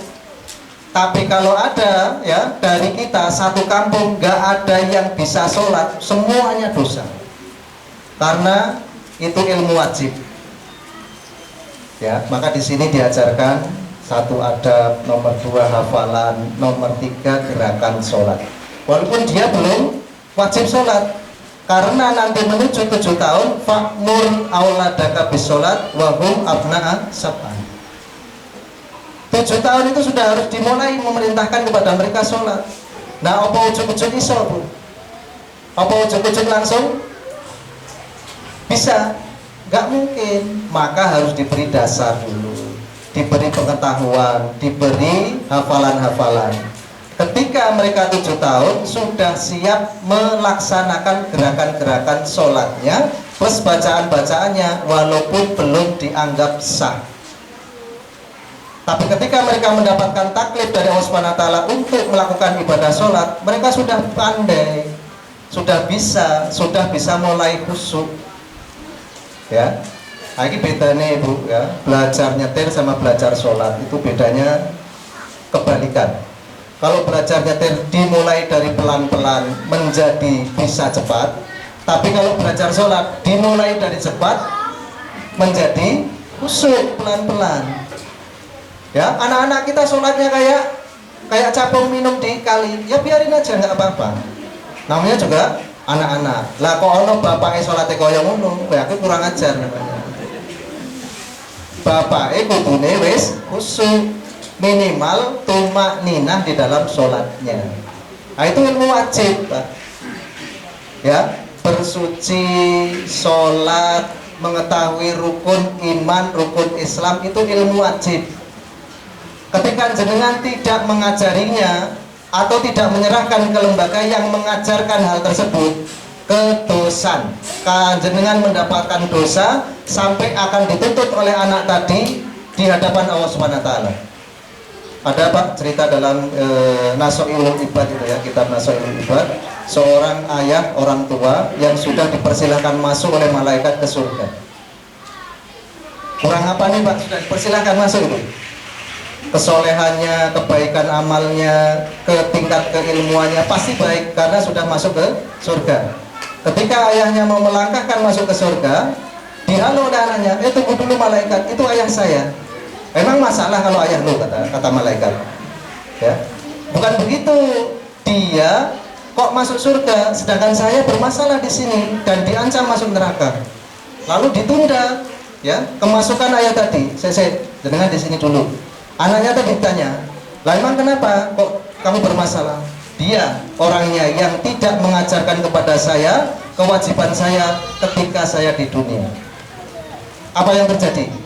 Ayah yang sudah dipersilakan masuk ke surga kembali mendapatkan hukuman masuk ke neraka karena mengabaikan kewajibannya. Maka maaf nuwun sewu ya, kalau kita nggak bisa, kita nggak mampu, nggak punya ilmu dan kemampuan untuk mengajari anak kita yang wajib, serahkan kepada orang yang mampu. Termasuk kasus tadi ya, Ana bin Fahad menyerahkan anaknya kepada Nabi Zakaria alaihissalam. Oke, ini baru dasar ya, baru dasar ya. Pondasi sak pengisor, nanti pondasi sak penduwur luwih berat lagi dan lebih panjang lagi. Ya, ketika kita melihat ya kesiapan kita saja bermasalah, maka kita harus banyak introspeksi diri, bertaubat kepada Allah, lalu memperbaiki diri kita supaya anak-anak bisa melihat diri kita. Karena anak itu mudah dibilangin atau mudah diberi contoh, Pak? Mudah diberi contoh. Jenengan menyuruh anak 1000 kali dengan satu kegiatan tidak akan pernah dilakukan. Tapi jenengan melakukan 1 kali gerakan akan dicontoh 1000 kali oleh anak tadi. Maka kalau pengibaratan ya, anak kencing berlari itu sebab apa? Gurunya kencing berdiri. Hal yang paling ringan dilakukan dalam kesalahan orang tua akan menjadi fatal bagi anak-anaknya. Itu ya, itu nanti dari pondasi ke atas, pondasi ke bawah tadi kesiapan kita, dan kita ngerumangsani salah, kita ngerumangsani dulu tidak siap, kita ngerumangsani kita tidak punya ilmu tentang pernikahan, apalagi sampai punya anak. Ilmu nikah ora duwe kok. Ya, kita sudah punya anak sekarang. Nah, maka bergegas, kita upgrade keilmuan kita, perbaiki pemahaman kita supaya kita bisa mempercepat kemampuan kita untuk mendidik anak-anak kita. Ya, wallahu a'lam ya. Sampai di sini mungkin ada yang perlu diulang atau sharing, silakan. Masih ada waktu 1/4 jam ya, 1/4 jam. Monggo silakan. Di schedule tadi ada waktu tanya jawab. Ini tidak saya lanjutkan karena materi ini nanti bisa 1 hari ya. Bisa 1 hari. Ini baru wawasan saja, baru wawasan. Semoga nanti kalau ada tanya jawab bisa mengurai sesuatu yang mungkin kita butuhkan jawabannya segera.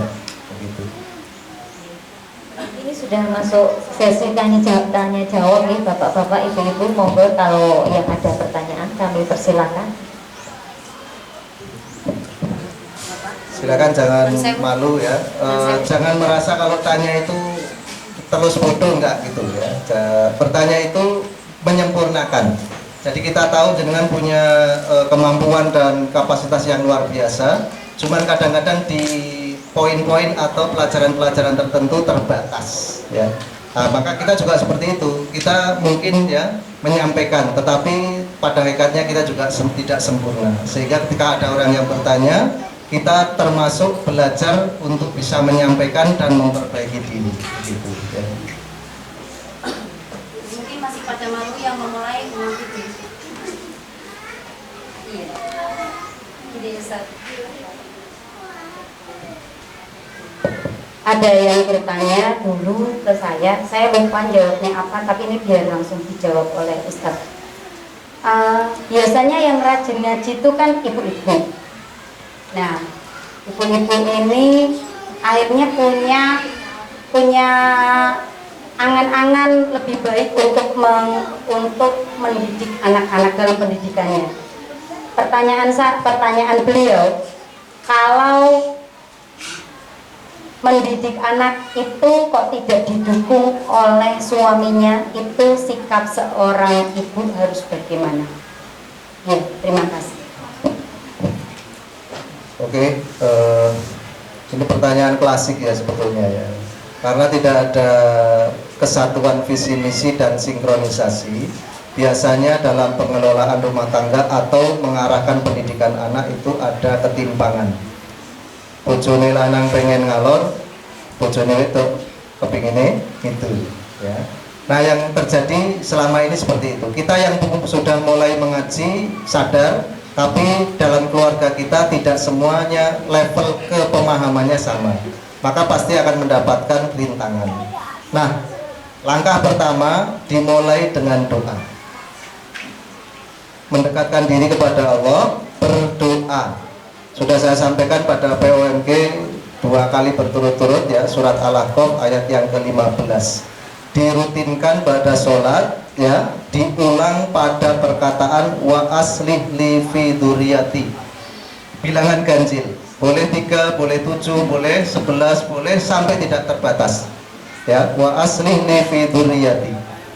Ingat doanya, ojo-ojo turmudok terus lali ya. Ini ijazah kubro ya, ini ijazah secara keseluruhan. Nanti yang mau buka mushaf Al-Kahf ayat yang ke-15, Rabbi auzi'ni an ashkura ni'mataka allati an'amta alayya wa ala walidayya wa an a'mala sholihan tardo wa aslih li fi dzurriyyati. Ini diulang dengan bilangan ganjil. Ya Allah, perbaikilah saya dan anak keturunan saya. Itu artinya. Diulang dengan bilangan ganjil, lalu disempurnakan. Ini tubtu ilaika wa inni minal muslimin. Ya. Nah, kalau kita paham ayat ini, maka yang kita perbaiki pertama kali kita sebagai pribadi, lalu hubungan kita kepada orang tua, suami atau pasangan itu dikesampingkan dulu.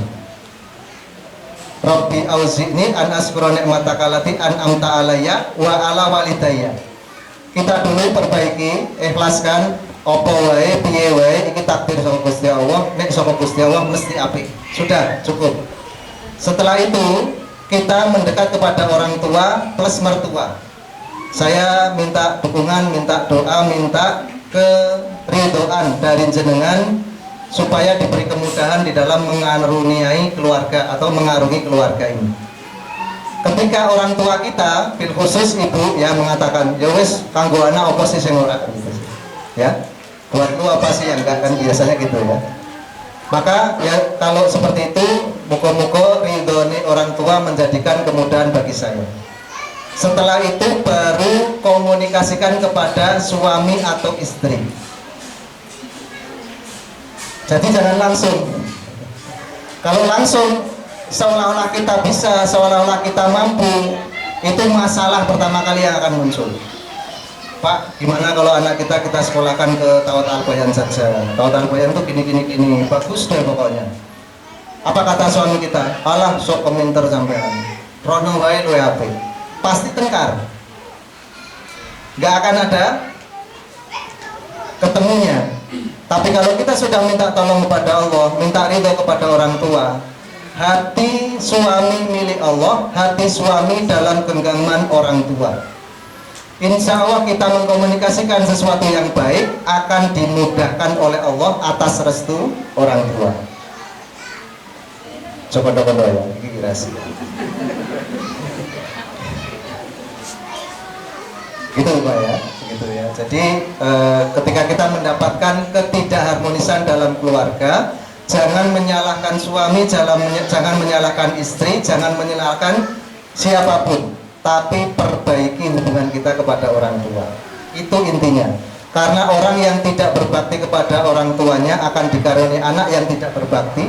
Kalau dia berbakti akan dikaruniai anak atau keturunan yang berbakti. Plus pasangan seperti itu. Kalau dia berbakti kepada orang tuanya, kita akan diberikan pasangan yang enjoy, yang bisa nyaman, yang bisa care pada kita. Tapi kalau kita bermasalah pada orang tua, apalagi sampai maaf ya kawin lari, masalah terus itu. Kawinnya nggak lari tapi tidak diridhoi, podo wae.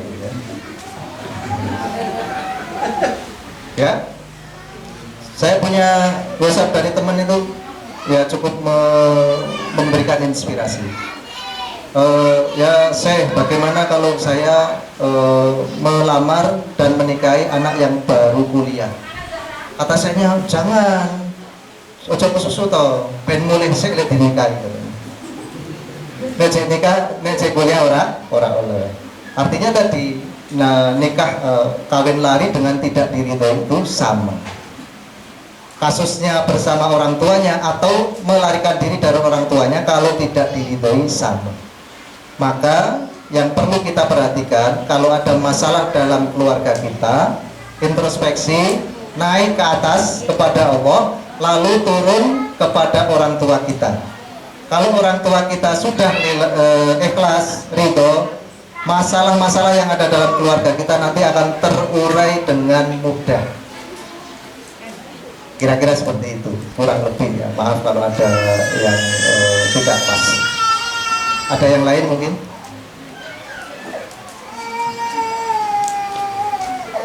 Dari ibu-ibu mungkin ada, Bu. Ini bukan tidak ada masalah ya. Saya melihat wajah-wajahnya bermasalah. Tapi ya non sewu, memang untuk berkomunikasi itu tidak mudah, ya tidak mudah karena kita baru dipertemukan, baru berinteraksi. Insya Allah wes koyo saudara sendiri, nanti kita akan bisa mudah berkomunikasi. Tidak langsung kepada saya atau kepada ustadz-ustadz yang lain, boleh nanti kepada para pengampu di sekolahan dalam aktivitas ibu-ibu kunjungan ya, kunjungan ke rumah, home visit, nanti bisa disampaikan keluhan-keluhannya supaya ada solusi. Karena kalau kita tanpa ilmu itu yang tergambar di kepala kita adalah pusing, tidak ada jalan keluar dan tidak mungkin selesai. Yang muncul adalah keputusasaan. Padahal ya, kalau kita bertakwa kepada Allah akan diberi solusi, akan diberi jalan keluar dan diberi rezeki tanpa kita sangka-sangka. Ya, termasuk rezeki yang tidak kita sangka-sangka itu jebule ngono. Kita punya masalah berat ya, kita sudah mentok ya. Ketika kita minta maaf dan meminta ridho orang tua, selesai masalah kita, jebule ngono. Apa jebule ngono itu? Sepele. Karena kita tidak siap, karena kita tidak punya ilmu, ya mentok di kepala kita. Padahal semua solusi itu cukup dikelarkan, diselesaikan dengan bertakwa kepada Allah, lalu mengharap ridho dan kerelaan orang tua. Cukup, insya Allah semua selesai. Nanti kalau di tingkat lanjutan ada menghilangkan dendam itu ya, kita sudah sampaikan beberapa waktu di POMG, nanti insya Allah lanjutannya ya, karena dendam ini yang akan menjadikan keruh ya keluarga kita. Biar aku rak disayang karo ibuku, karo bapakku, saiki anakku tak gawe pelampiasan. Ada nggak yang seperti itu? Ada. Suami saya tidak memperhatikan saya, supaya dia care dan perhatian sama saya, anaknya saya jadikan objek. Ada nggak? Ada. Ya kadang-kadang kita bermasalah dengan pasangan, tapi korbannya siapa? Anak. Ya. Maaf ya, ini kita harus beristighfar kepada Allah Subhanahu wa taala. Anak-anak yang lugu, anak-anak yang belum punya dosa, anak-anak yang mengingatkan kita kepada kefitrahan mereka dalam agama Islam, sering kita jadikan objek pelampiasan. Kenapa kita tidak berilmu tadi? Ya. Becek piring terbang, gelas mabur itu biasa, Pak. Ya, asal tidak melampiaskan kepada anak. Yang materi itu biasa, nggak ada yang tidak bermasalah dalam keluarga kita. Tapi yang bijak adalah menyelesaikan masalah tadi, tidak menumpuk sehingga menjadi gunung yang menjulang. Kalau sudah jadi gunung yang menjulang, bisa cerai. Pasti itu satu-satunya cerai. Ya, padahal cerai, talak itu adalah makruh. Makruh dalam bab ini adalah makruh tahrim, makruh yang diharamkan. Dan kita seringnya terjebak dalam kondisi tersebut. Ya, gak ada solusi. Ya sudah bisa aja. Bukan semudah itu. Ya. Kalau memang semudah itu, terus untuk apa kita menikah? Kan begitu ya. Maka mempertahankan rumah tangga lebih sulit daripada mencari pasangan hidup kita. Ya, kira-kira seperti itu. Alhamdulillah sudah, kalau tidak ada ya. Ada kan? Luas kesusu Ya. Satu lagi Ustaz. Silakan. Ini pertanyaan dari pertanyaan. Jadi saya malah bertanya, berarti pertanyaan pendidikan anak tanggung jawab siapa ini Jawabannya gimana Ustaz? Ibu penutup ayah, ibu, atau guru atau siapa, tetangga? Saya kan udah bilang tadi, pendidikan anak tanggung jawab siapa? Ya jangan tanya saya. Artinya setelah kita sampaikan tadi dari A sampai beberapa poin yang kita sudah uraikan, tanggung jawab utama dan yang paling pertama pendidikan seorang anak adalah pada ayahnya. Karena ayah yang memilihkan calon ibu, ayah yang memberikan nama, ayah yang mencarikan rezeki, dan ayah yang menjadikan solusi pendidikan tadi. Itu baru dikai isyarah rak mudeng berarti tadi. Isyarahnya adalah ayah, ya. Sedangkan ibu itu madrasah. Ini saya singkat ya, saya singkat. Tidak ada orang yang sukses kecuali ditirakati orang tuanya. Itu satu. Dan kalau jenengan buka sejarah siapapun orangnya, ya, ketika dia menjadi orang yang sukses dalam tanda kutip soleh, pasti dari keturunan orang-orang yang soleh. Dan yang paling istimewa, dikelola dan dididik oleh ibu yang super. Imam Syafi'i itu yatim, tapi nasabnya bersambung kepada Rasulullah, dan ibunya istimewa. Jadi dalam tanda kutip, walaupun tidak ada ayah, tapi kalau genetiknya itu dari orang-orang soleh, itu mudah sekali untuk diarahkan kepada kebaikan. Anak-anak yang lahir dalam tanda kutip masalah, ya, di luar nikah, tidak dikehendaki kelahirannya, di dalam rumah tangganya bermasalah, kon apik ku angel, bukan kita menutup pintu kebaikan ya, tetapi untuk diarahkan supaya baik itu sulit. Karena ketika di sekolah diajarkan kebaikan, pulang ke rumah sia-sia melihat pemandangan yang tidak kondusif lagi. Ya, kita lihat Hanah bin Fahad itu sejak lahir sampai menikah dengan Imron bin Sabat itu tumbuh kembang di lingkungan orang-orang soleh. Yo neng awake dhewe ning kauman, ning pesantren, ning lingkungan berpendidikan seperti itu. Maka boleh Pak ngarani si fulana aja lah, dia kan ustadzah, boleh. Si fulana aja lah, dia kan anak kiai, boleh. Yang penting awake dhewe iki pantes apa ora ngono. Ya kan?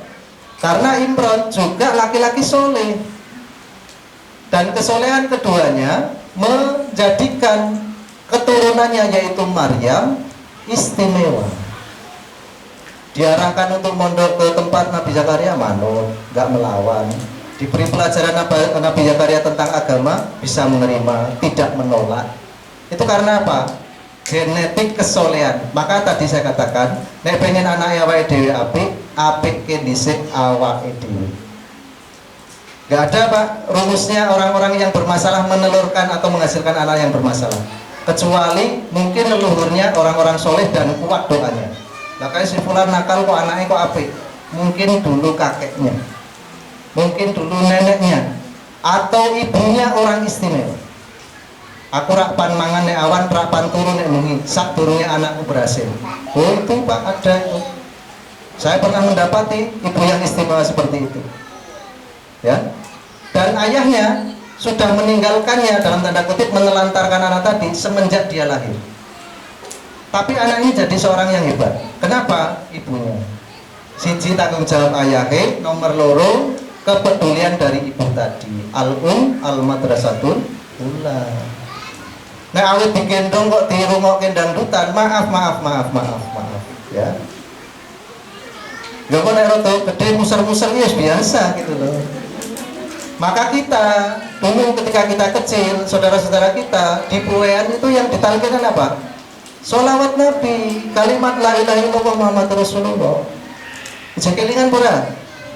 Senakal-nakal kita mendengar kebaikan, terenyuh Pak. Kenapa? Kita dulu di buayan ditalkin dengan kalimat tauhid, dibacakan sholawat. Itu loh fungsinya ibu.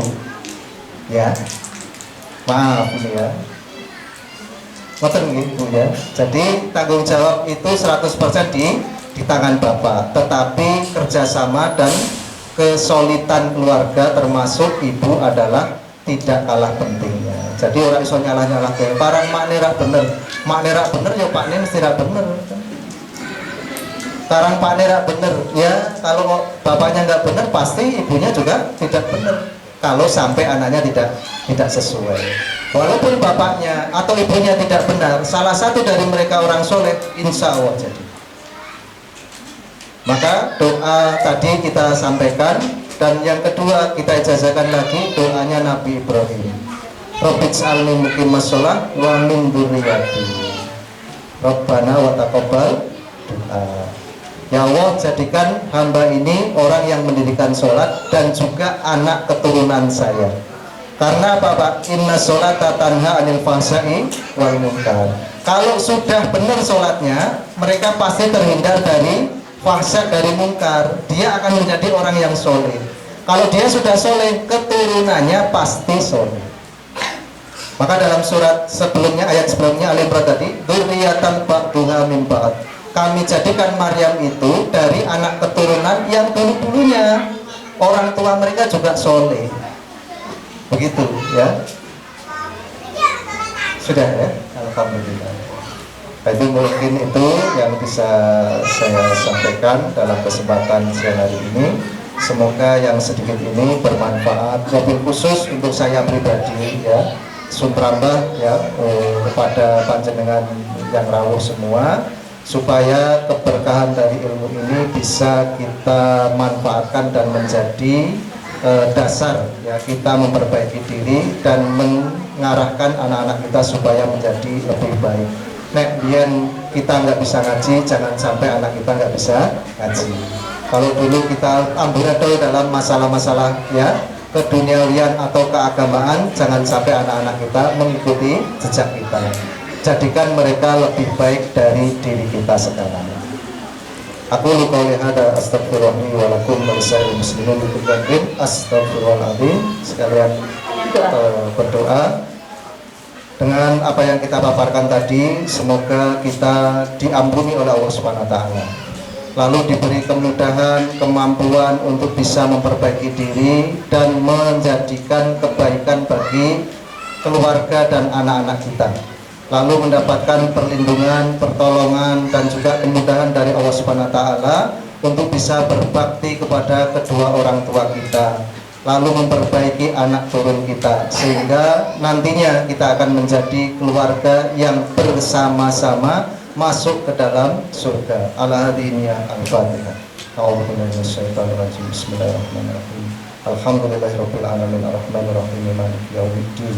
Iyyaka na'budu wa iyyaka nasta'in ihdinas siratal mustaqim siratal ladzina an'amta 'alaihim ghairil maghdubi 'alaihim waladdallin. Amin. Bismillahirrahmanirrahim.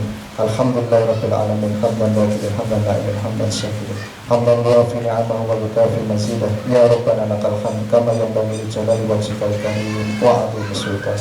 Allahumma lakal hamd hamdan katsiran tayyiban mubarakan fi mubarakan alaih kama yuhibbu rabbuna wa yarda. Allahumma shalli wa sallim wa barik ala sayyidina Muhammadin wa ala ali sayyidina Muhammad.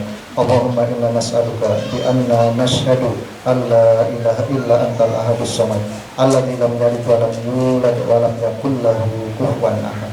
Allahumma ighfir lana wa li abaina wa li ummahatina warhamhum kama rabbawna shighara warhamhum kama rabbawna shighara warhamhum kama rabbawna shighara. Allahumma barik lana fi auladina waqfidhum wa la tudarruhum wa waffiqhum li ta'atik warzuqna birrahum birahmatika ya arhamar rahimin. Allahumma rabbana atina fid dunya hasanah wa fil akhirati hasanah wa qina adzabannar. Rabbana zalamna anfusana wa illam taghfir lana wa tarhamna lanakunanna minal khasirin. Rabbana ighfir lana wa li ikhwanina alladziina sabaquna bil iman wa la taj'al fi qulubina ghillan lil ladziina amanu rabbana innaka ra'ufur rahim. Allahumma la sahla illa ma ja'altahu sahla wa anta taj'alul hazna idza syi'ta sahla. Allahumma sahhil umurana wa umura jama'atina wa umura muassasatina ya salamah tahfuz nagarati ya Allah bi rahmatika ya arhamar rahimin. Allahumma iftah lana abwaaba rahmatik, iftah lana ya Allah ya Fattahu ya Fattahu ya Fattah. Allahumma a'izzal Islam wal muslimin wa ahlikil kafarata wal musyrikin وانصرنا على القوم الكافرين ولا تجعلنا تحت أقدام المنافقين الظالمين الكافرين برحمتك يا أرحم الراحمين. اللهم لا تدع لنا ذنبا إلا غفرته ولا عيبا إلا سترته ولا هما إلا فرجته ولا دينا إلا قضيته ولا مريضا إلا شفيته ولا حاجة من حوائج الدنيا والآخرة إلا قضيتها ويسرتها يا الله برحمتك يا أرحم الراحمين. اللهم إنا نسألك خير ما سألك منه نبيك محمد صلى الله عليه وسلم ونعوذ بك من شر ما استعاذك منه نبيك محمد صلى الله عليه وسلم وأنت المستعان عليك البلاء لا حول ولا قوة إلا بالله. وصلى الله على سيدنا محمد النبي الأمي وعلى آله وصحبه وبارك وسلم. سبحان ربك رب العزة عما يصفون وسلام على المرسلين الحمد لله. Akhir, assalamualaikum warahmatullahi wabarakatuh.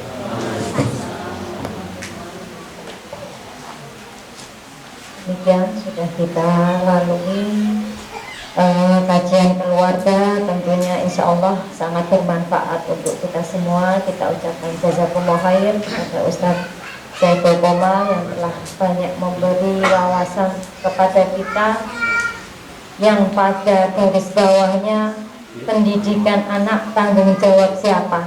Nah sekarang sudah terjawab ya bapak-bapak, ibu-ibu sekalian. Ternyata kita memang bertanggung jawab atas anak kita. Makanya dengan pemaparan yang amat jelas tadi, semoga kita bertambah ilmu kita barokah, sehingga kita bisa laksanakan, kita amalkan, kita senantiasa doakan anak-anak kita supaya mereka menjadi anak yang solih-solihah, karena mereka adalah ladang pahala kita, tanggung jawab kita, apalagi mereka adalah investasi kita dunia hingga akhirat. Ini yang ibu bapak-bapak sekalian, acara demi acara sudah kita lalui. Alhamdulillah Allah berikan kelancaran hingga acara terakhir, yaitu penutup. Tadi sudah ditutup doa oleh Ustaz. Kita tutup dengan kafaratul majelis ya, doa penutup majelis. Monggo kita baca bersama-sama. Subhanaka Allahumma wa bihamdika asyhadu an la ilaha illa anta astaghfiruka wa atubu ilaik. Jazakumullah khair atas kedatangan bapak-bapak, ibu-ibu sekalian. Mohon maaf kami sebagai umat tahun juga panitia pelaksana dari acara ini atas kekurangan dari segala hal, mohon maafnya. Dan terakhir kami ucapkan jazakumullah khair. Wassalamualaikum warahmatullahi wabarakatuh.